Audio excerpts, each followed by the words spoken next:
Students, in this video I'm going to talk about Andrew Jackson's second term. So in the last video lecture I introduced who Andrew Jackson was, how he becomes president, and how he's someone who believes in a federal government but is also a nationalist in terms of he believes in integrating the United States together as a single country.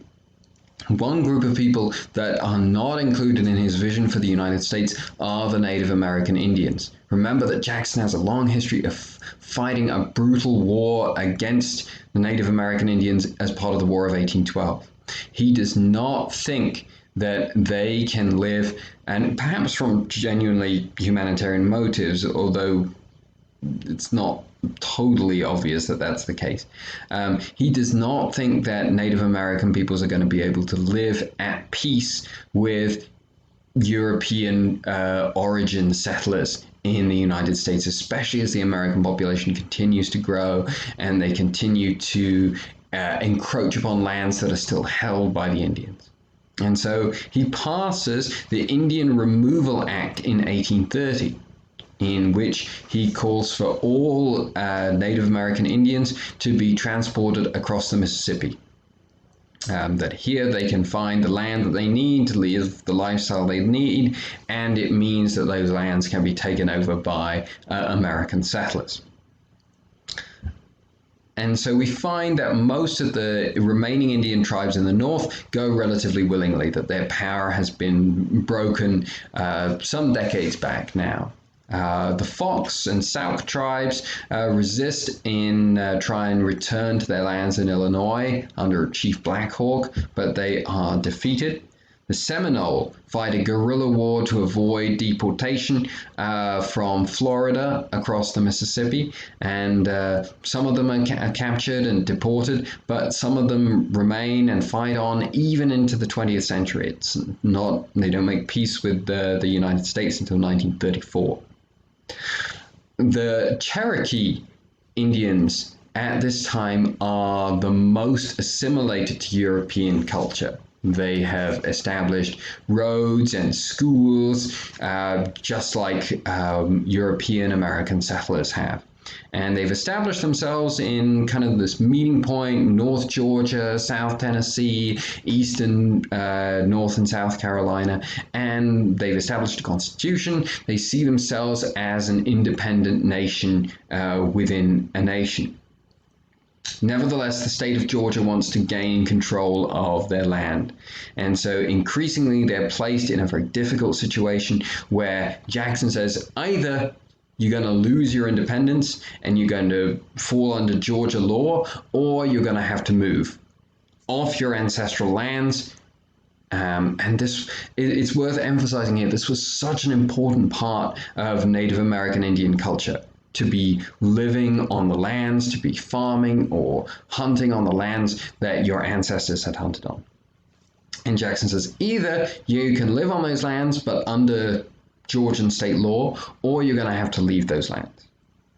And American officials start to kind of divide the Cherokee nation against each other, where they manage to arrange for one group of Cherokee to sell them some land, and then they say, okay, this means the Cherokee as a whole have sold their land to the state of Georgia, and now they're going to be deported.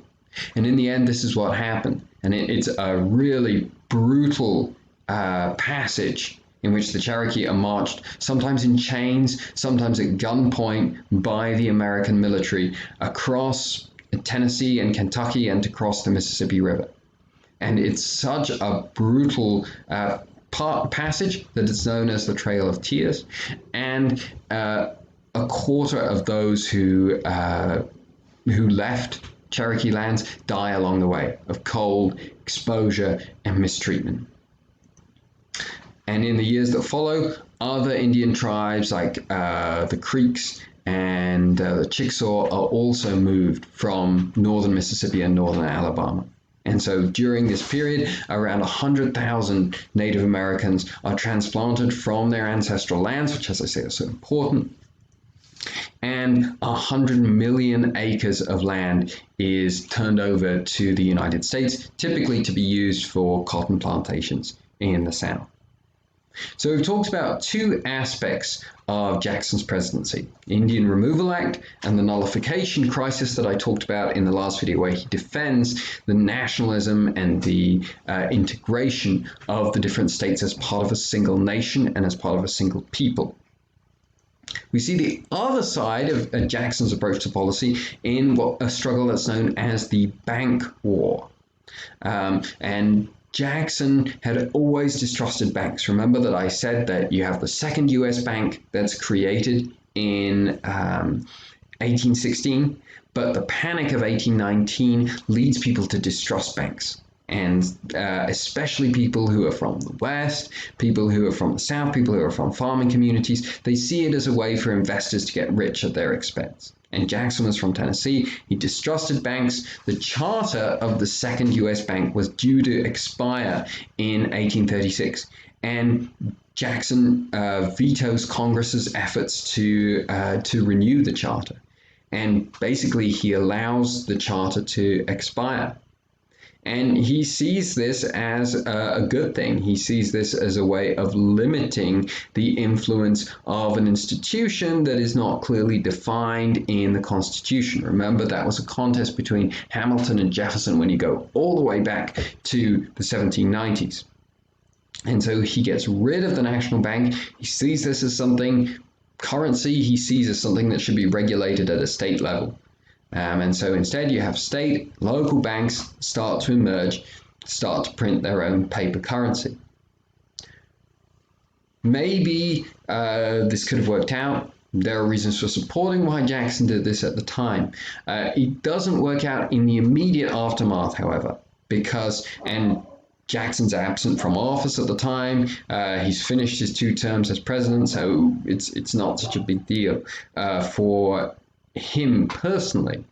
But in terms of the legacy of this act, it actually ends up creating an economic crisis that's called the Panic of 1837.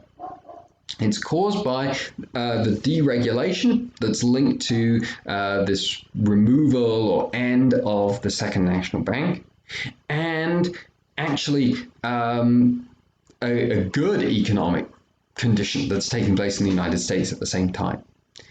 The United States government, the federal government, is making a lot of money by selling land to this growing and expanding country and population. So much that they're able to pay off the government deficit. The first time this has been done in history that a government paid off its deficit.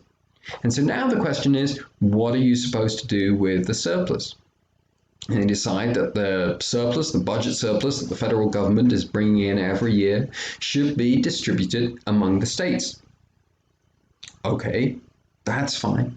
And this is called the Distribution Act. But Jackson insists that this distribution should take place in gold and silver, in precious metals. So not only does he distrust a national bank, but he distrusts paper currency. He sees this as something that's artificial, that's not really based in reality. Again, a game for bankers to play. And bankers are playing the economy. But this means that now banks have a limited amount of gold and silver to disperse. So it means consequently that the loans that they're offering, they're not able to offer as many. So it means that the economy is slowing down. And at the same time, it means that they don't have enough precious metal to pay depositors who want to withdraw their money.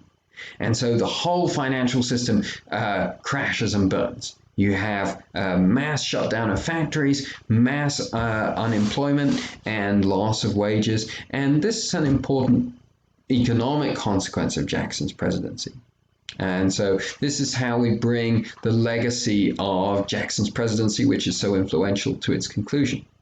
On one hand, it encourages the democratization of politics. More people are voting than ever before. The act of voting is a more popular act than it's ever been before. It's a more democratic act than it's ever been before. More people are involved in that. The president is supposed to represent ordinary people. And that's more emphasized than ever before. The coherence of the United States as a single nation has been defended and promoted. At the same time, Native Americans have been treated extremely badly. And then there's this financial crisis. Again, I'm not saying that you have to condemn Jackson's view on banks in the long run, but certainly in the short run, it's the case that his economic policy causes a lot of pain and damage to the American economy. That's the last I'll say about Jackson. In the next video, I'll talk about the cultural history of the first half of the 19th century.